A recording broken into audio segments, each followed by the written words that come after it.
Are you looking for a bill, but not those type of advanced bills that, well, takes a lot of money, takes a lot of Kuiper? But today I'm going to be showing you a very basic build that is going to help you on fight different bosses. It's also going to help you like go throughout different missions and complete those as well. So let's dive into this video. So today we're going to be taking a look at Lepic. Yes, he is known as the boss killer. Deletes bosses really easy. But to get to that level, you have to do so much grinding.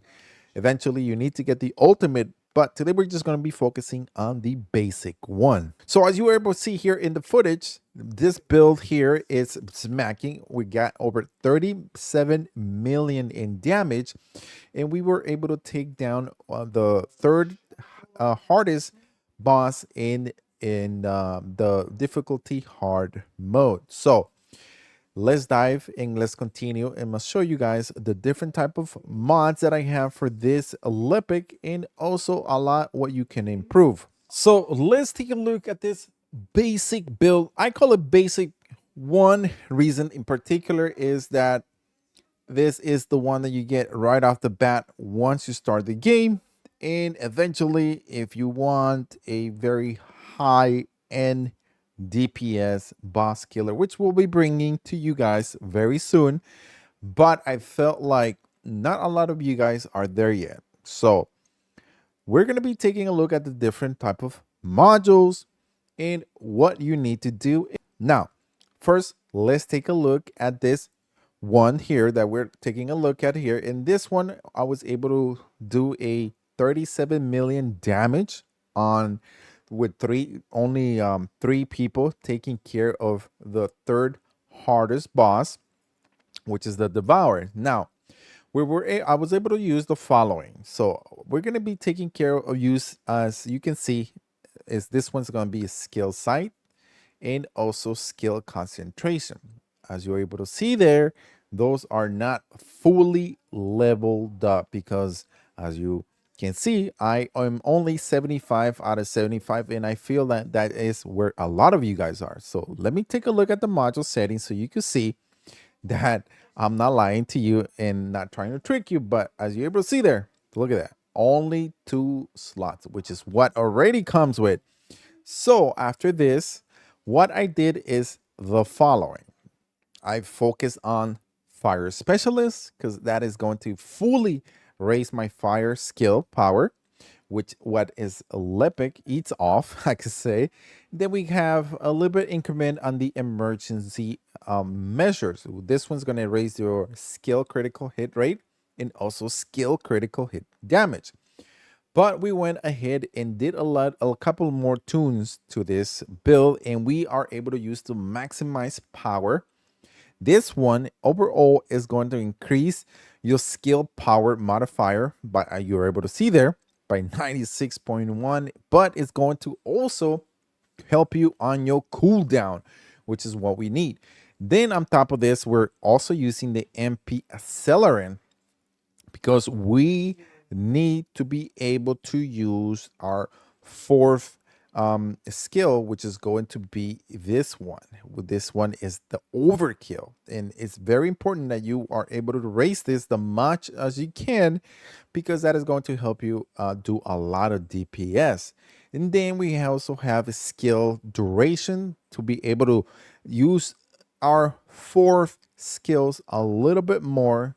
Before I even did this, I only was able to do like those 4 hits in a row, which wasn't much. Now, as you were able to see in the video, I was able to like do up to 8, 9 at one time, which makes a huge difference on how much more DPS you're going to do. And then the last one is going to be enlightenment. This one is going to max my MP by 15.2%. Now, if you don't know how to get all these different type of modules, and you're new to the game, don't worry. This is what you got to do. You're going to go into the menu. You're going to go into the access info. And then from here, you're going to go into the module section. And from here, all you have to do is just type in the type of module that you want. So if you want school cooldown or whatever you want, just type it and then it'll tell you where exactly you need to go. Now, the other thing that it's very important when you are using a Lepic and that you are using this the most effective way, which is going to be overkill.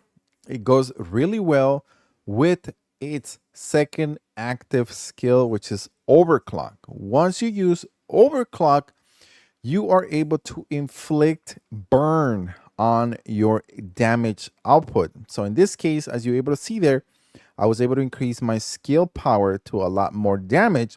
So whenever you're using this first, and you are able to see that in the video, I first use this and then you switch back to your fourth skill, which is overkill. Once you do that, you're going to be able to inflict burn on your fourth skill, which is the very nice trick that you're able to inflict more damage. And of course, you're going to be able to enjoy a lot more when you are using Lepic. Another tip that I can give you is, remember, you have a nuke weapon with you, which is the fourth skill. That's what it's been known for, is that if you still have some lives left, just jump off the edge, come back again, and then you get it back right away. And by inflicting the nuke right away, you probably could take down the boss really quickly. Now, one thing that I do want to tell you is that we're also going to be taking a look at a couple of things. One is going to be the reactor. Right now is the best time to go in the game and try to get the best reactor. I'm going to leave the link in my description that is going to show you on how and where you need to go to be able to get the best reactor. In this case, I got the best reactor to go with the Nasistra Devotion. As long as I have the Nasistra Devotion, I'm going to have the following. As you're able to see there on the bottom, skills, additional skill ATK when attacking Colossus. I'm going to be getting more ATK because I'm going to be able to do more damage with my weapon. So it's very important that you get this right away. It's going to help you a lot. Another thing that I was able to do is get the Slayer Auxiliary whole entire set, as you're able to see there. Once you have all those 4 different sets, you're going to have a lot more skill power to your build, which is going to help you, like such in this case. This one is going to help you with your MP recovery output and gives you max HP. This one gives you max MP and chill resistant. This one helps you with the different type of modifiers, but of course, you're able to get different ones. This one gives you max shield. Now, how do you get this one? So you are going to be able to get this ones. I believe you go into the hard mode and you get him from none other than fighting the Pyromancer. He probably drops a 1 or 2 each match. Just kind of like farm him until you probably get the best, or you get a couple of sets, and then eventually you're going to have the perfect set. Now, there you go. Those are all the little tricks and tips that I can give you to make your basic Lepic very powerful. So there you go. That is my basic Lepic build. It's not an ultimate. It's a very basic one that is going to help you currently get through any regular bosses, all of them. And of course, it's going to help you on defeating the hard bosses. Thank you guys for watching. Don't forget to subscribe to the channel. Also, we are live streaming daily on Twitch/LaserBoy. If you guys need any help in regards to the First Descendant, come over and we help you guys out. Thank you for watching, and we'll see you guys on the next video.